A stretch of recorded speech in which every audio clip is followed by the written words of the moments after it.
Hello and welcome back to your own channel Indian Defense Analysis, where we bring to you all the latest development happening in the defense sector. Recently, an article was published in Eurasia Times stating why Indian Air Force could dump additional batch of Rafale jets for next generation Su-30 fighters. The article was written based on the comment from famous national security expert Bharat Karnad. In today's video, we will be checking various aspects of both these fighter jets and try to understand which of them would be best option. However, I'm not going to bore you guys with specifications of the fighter jets, as you can easily read that in Wikipedia. We'll be discussing something which is lesser known facts about the capabilities of both the fighter jets. So let's get started. First, let's quickly look into the squadron strength of Indian Air Force and its future requirements. At present, Air Force has 32 squadrons against a sanctioned strength of 42.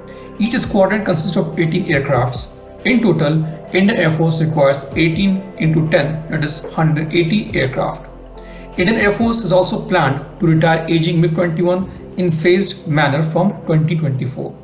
Indian Air Force currently operates 110 MiG-21s. So total requirement of Indian Air Force will rise to 180 plus 110, that is 280 by 2025. Out of this 280, Indian Air Force is planning to buy 12 Su-30 MKIs, 21 MiG-29s, 83 Tejas MK1A, which will add 116 fighters in its inventory. This leaves the gap of 164 fighter jets. This number is expected to be mostly filled with Tejas MK2, but its production will only start after 2028 or 2029, which means there is a gap of 7 to 8 years. In interim, Air Force has two options, which is Su-30 MKI and Rafales. And one thing that's important to understand is that they both are not in same category. The Su-30 MKI is a heavy class fighter, while Rafale is a medium class fighter. Since Su-30 MKIs are bigger in size, the aircraft will have a longer range and greater payload capability, while the smaller aircraft will have slightly less capable in these areas but will have advantage in VVR combat. The Rafale is a multi-role aircraft with excellent air-to-ground capabilities. My favorite is its capability to generate real-time 3D terrain maps that aircraft's autopilot can follow. This allows aircraft to fly fast and low in low light conditions with a surprise attack. In mountainous terrain, especially at LAC, this feature will be quite useful in evading the Chinese radar. Also, the Rafale uses composites extensively, which keeps the weight down and makes aircraft relatively stealthy. The Su-30 MKI is a variant of legendary Su-27, which was designed for air dominance roles. The maneuvering capabilities, extreme agility, and heavy payloads make the aircraft a formidable interceptor. However, one thing to notice is that Rafale and Su-30 MKI have almost similar payload capacity of around 9,500 kgs, even though Rafale being much smaller in size. But what gives Su-30 MKI edge is its size. Yes, size does matter, and that's what made the integration of BrahMos missile possible, which is not possible in case of Rafales. However, with Meteor, Mica, Scalp and Hammer missiles, Rafale has all the best-in-class missiles in its inventory to dominate the sky. At the same time, Su-30 MKIs are like a fighter, bomber and mini AWACS. With the integration of BrahMos, it becomes the only fighter jet to carry supersonic cruise missile in the world. Unlike Rafales, Su-30 MKIs is all metal and overall design is not very stealthy, and it was not meant to be stealthy. The size has its own advantage. During Balakot strike, when the Mirage were on the mission to bomb the terror launch pad, it was Su-30 MKIs which has distracted the Pakistani Air Force due to its bigger size.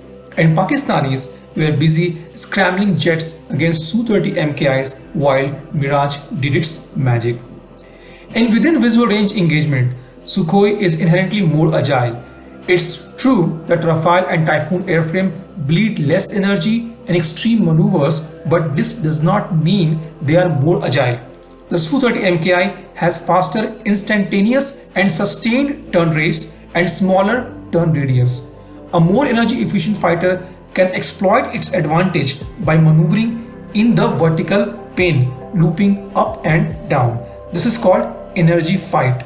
The plane with less energy will not be able to do so. At the same time, Su-30 MKIs are super maneuverable, meaning it can point its nose in virtually any direction using 3D vectoring thrust, which do not rely on sufficient airspeed. The biggest punch of Su-30 MKIs are its BARS PESA N011M radar. An MKI can act as a mini AWACS, searching targets and transferring target information to other attacking MKIs, while the other MKIs don't need to turn their radars and can remain hidden from enemy slightly longer. The detection range of Rafale's RBE-2 AESA radar is 139 km, whereas that of Su-30 MKIs is 400 km. The tracking range of RBE-2 is 111 km and that of N011M is 200 km. The statistics is against a target of 5 meters square RCS. The biggest edge of Rafale over Su-30 MKIs is its electronics. The Rafale's Spectra suite is more complete than anything Russia has ever fielded on its Su-30s. However, DRDO and Indian Air Force are upgrading the Su-30 MKIs with new radar warning receiver. Talking about Spectra, it provides long-range detection, identification and accurate localization of infrared homing, radio frequency and laser threats. The system incorporates radar warning receiver, laser warning and missile approach warning for threat detection, plus a phased array radar jammer and a decoy dispenser for threat countering. This phased array radar of Rafale's jammer has jammed Su-35 multiple times during an aerial exercise conducted by Egypt. Last but not the least is the cost. While Russian fighter jets are cheap to acquire, however, if their overall maintenance cost is added, it becomes almost equivalent to any Western fighter jet. We all know that the maintenance is the biggest issue with Russian fighter jets and especially with their engines. The larger fighters also need bigger bunkers. Rafale is a much smaller fighter with parts that stand the test of time much better than any Russian aircraft with Soviet level engineering tolerances. The bolts and apparent lack of corrosion and rust protection is appalling. Rafale's engine, especially like most single crystal turbofans in service with NATO aircraft, hold up better against the metal fatigue and heat stress better than Russian engine out there so far. Not a single Typhoon or Rafale has needed a replacement engine due to deteriorating engines, and the only time engines were replaced was to upgrade the Rafale's performance.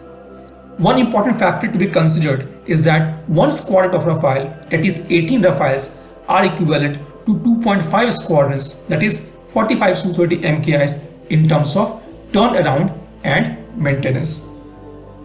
Overall, both Rafale and Sukhoi 30 MKI fighters are better in different prospects and reflect differences in many contexts, but it does not mean one is inferior to other. Both of them have differences in capabilities and respective range. What makes one better than other greatly depends on the fact that how fighter jet has successfully proven its worth in combat during extremely difficult missions.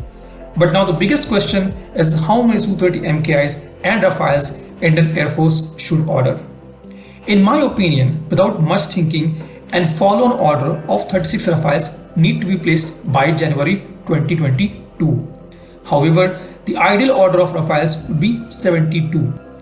We are already operating a huge fleet of Su-30 MKIs, so an additional 36 of them would do the job. However, it should come off shelf with Super Sukhoi upgrade. What do you think about this? Please let us know your opinion in the comment section.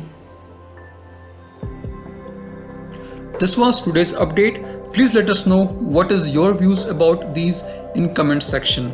Feel free to post your comments and suggestions about any topic related to defense sector on which you want to hear from us. With this, I would like to say goodbye and Jai Hind friends. Please like and subscribe our video if you have not done already. We will be soon back with more interesting and amazing development happening in defense sector.